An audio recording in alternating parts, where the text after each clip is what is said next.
speak about some successes. That's always good. Okay, we are back. Part two with the interview with Matt Vergen, and here on the Meat and Potato Show, the 2012 Conservative Media Network. And we were taking a break there. We're still kind of hoping that our friend Bruce will Skype in or call in or something or other and join us on the show and join the conversation. But Matt Vergen has been working with families, children, and fathers, mothers, everybody to help them through their horrible experiences and ordeals with Child Protective Services. And he was telling earlier in the first part about how he's gotten a grant to work on a documentary, which is great because this guy has basically been involved in a lot of people's lives to the point where he's actually made a few enemies doing it. And well, that's one sign of your success. When you start pissing people off, you know you're doing something right. And so we're going to continue the conversation here and he's going to talk about some of the people that he's met, some of the things he's worked on, some of his defeats, and some of his successes. So yeah, go ahead, Matt. So let's keep it going. Well, as everyone knows, I'm on U.S. soil now, and so I've traveled around quite a bit. I get sponsored to go to places and get sponsored to go help people, which basically involves me and them sitting down doing research and making connections and that sort of thing, And so I've met a lot of people, and I've also managed to do a lot of things which I've wanted to do for many years. I went to Dinosaur Ridge in Colorado, something I've wanted to do since I was 8 years old. So, it certainly has small rewards along the way. But well, let's talk about a few small victories that I've had. There was a case in Missouri that one. I have a very extended adopted family over here now because of the work I've been doing. So I went and visited one of my adopted mums in Missouri, and what happened was that the gentleman who she knew, family, what happened was that someone wanted him to do something dodgy for them. And he turned around and said, no, I'm a nice, clean guy. He's a good man. I don't want to get involved in that. So they called CPS on him. And so CPS, and I've met the family. I've been to their house, decided to go take his daughter on false allegations. Now, Chris, this guy lived in the middle of nowhere. And I mean lived in the middle of nowhere. So far out that even the GPS You can't didn't find have the road that he lived on exist. So I have no idea how the hell social services found this place, but they took the child on false allegations and everything and placed her in another home. So Right. I consulted with him. I advised him on what to do. I wrote out some letters to social services and all that. And 2 weeks later, they went to court and they closed the case, and the child came home. Right. Right. That's one of several reunifications that I've had. Right. Well, I've added Bruce to the group call. Bruce, are you there? You on Yep, there? I'm here. Excellent. Great. Ladies and gentlemen, Bruce. Welcome to Parenting Revolution. I mean, Meat and Potatoes. It's great to have you on, Bruce. Great to be talking to you guys once again. So yeah, Matt was going on talking about some of the success stories. Why don't you finish that up, Matt, and then we're going to get Bruce in, and he can talk about some of the work he's been doing with Parenting Revolution, and we'll get him on in a second. So finish up the story there, Matt. Another major success that I had wasn't in America or Australia. It was in the United Kingdom, actually. One of my people over there, Jason Staples, his access was cut off by social services, and there was a court order in place, and they completely denied the court order. So I rang social services, and I had a social worker almost in tears. I was talking to her, and I said, so why have you... First of all, she says, I can't talk about the case without his permission. So I rang him back up. I said, you need to call your social worker and give her permission. Now, he rang her back, so then I rang her back, and I said, okay, this is what's going on. You're not allowing him to visit. And she said, yes, because it's traumatizing for the children not being able to go home with him. And I said, well, first of all, why don't you just send them back home with him then? Why keep them separated if it's going to be too traumatizing? why not remove the traumatizing, get rid of it fully? So she goes on and says, well, we can't do that. There's a case open, blah, blah, blah. So I said, okay. So is there a court order in place allowing visitation? And she said, yes. And I said, so why have you stopped visitation? Have you filed is there another court order saying that visitation is supposed to have stopped? And she goes, no, we've made a recommendation to the court, but the hearing is until 2 months away. And I said, so technically you are violating a court order right now, which is an arrestable offense. Yes. And she said, well, we've made a recommendation. And I said, yes, but has that recommendation gone to hearing and been approved? That's right. And she said, well, no. And I said, so therefore you are directly violating a court order, which is an arrestable offense. And she says, well, no, we've made a recommendation. No, she kept going, yeah, defaulting. And I turned around and I said, you've made a recommendation. Yes, I completely understand that, but it hasn't been approved, so you are violating a court order, which is an arrestable offense. Yeah, you want to keep going? She said, well, I wouldn't quite put it like that. And I said, put your supervisor on the phone. And she turned around and she said to me, she is the supervisor. And I was like, oh my. Okay, so what I'm going to do is I'm going to write to the judge and I'm going to tell him that you directly violated his court order, which he is not going to be happy about, because some people say that's an ex parte communication, but in the UK it's allowed. Right. And so I wrote to the judge. The letter was read out in that hearing. The judge turned around and reprimanded the social worker for violating his court order and basically restored access. And 2 weeks after that, 7 social workers were fired from that office. That's unbelievable. So okay, but the story goes on. So it wasn't just social services involved in the case. There was also another party as well.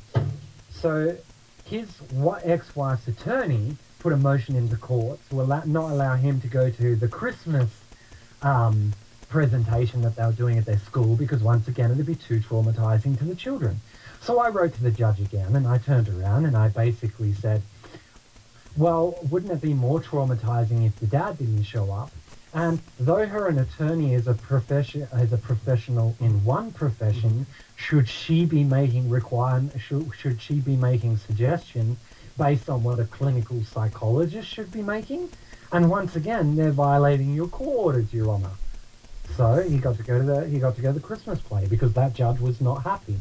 My letters were read out into court and added into the transcripts and everything, and even the judge said that he was impressed by my writing. So that's fantastic. That is a great story. Bruce, welcome to the show. Bruce, I want to thank you also for having me on your show the past few times that I've been on there, and thank you so much for joining us here on the Meat and Potato Show.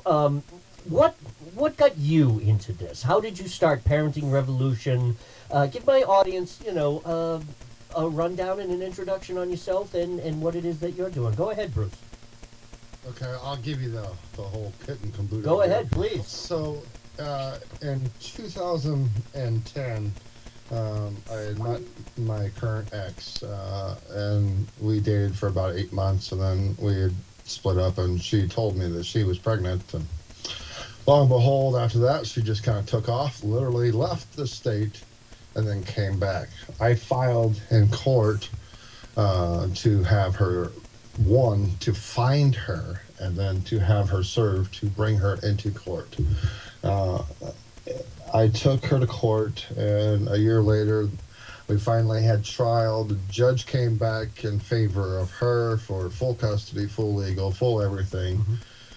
Even though I had 2 experts witnesses on my behalf, I had a parent evaluation done on myself and my son, which showed that I had preferred parenting style.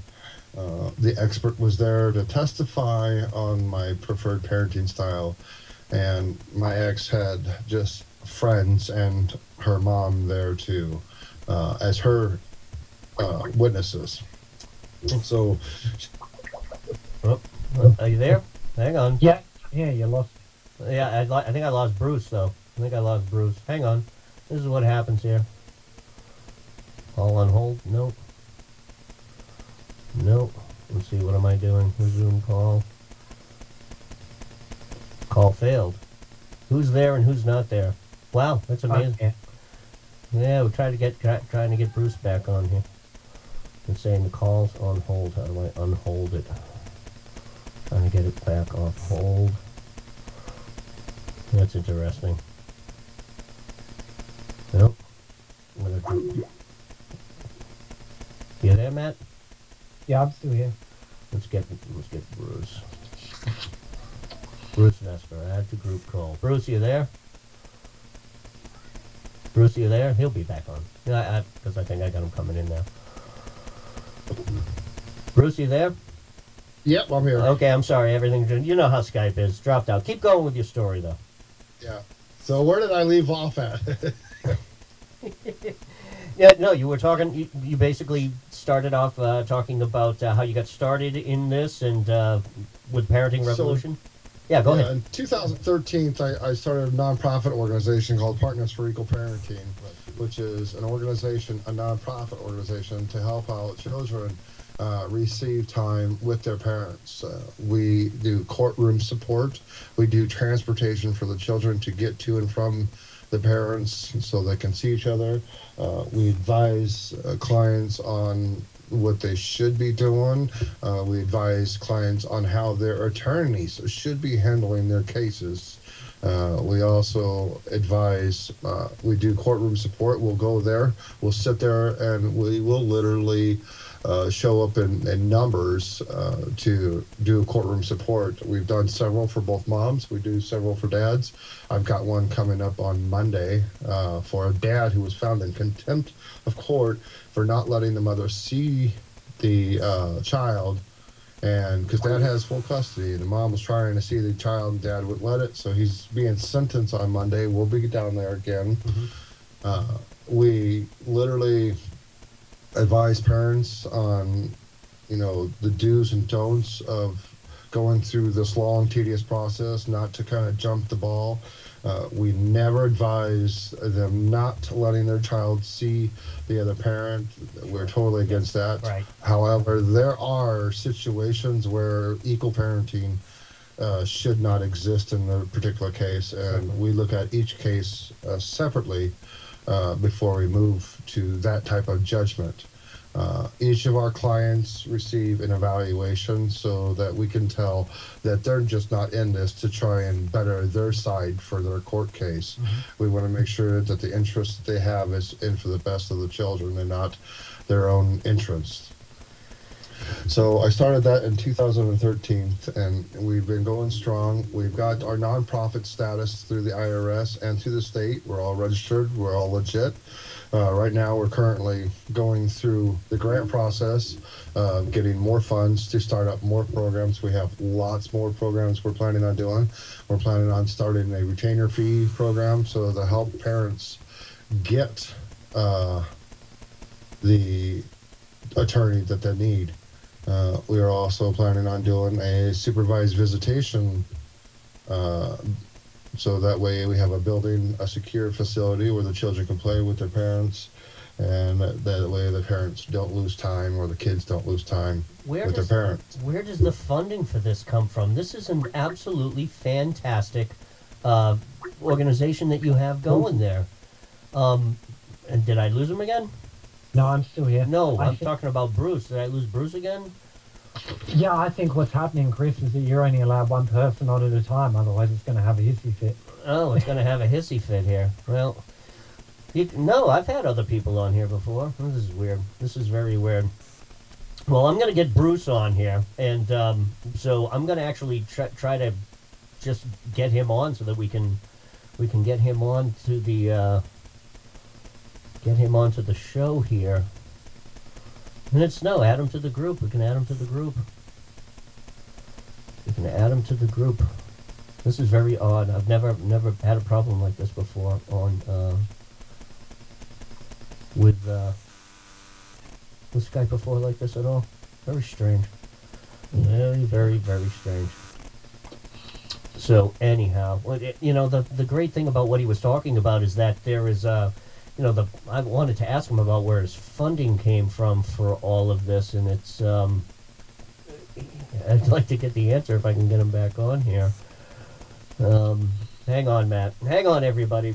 I'm going to pause the tape here until we get everything straightened out here.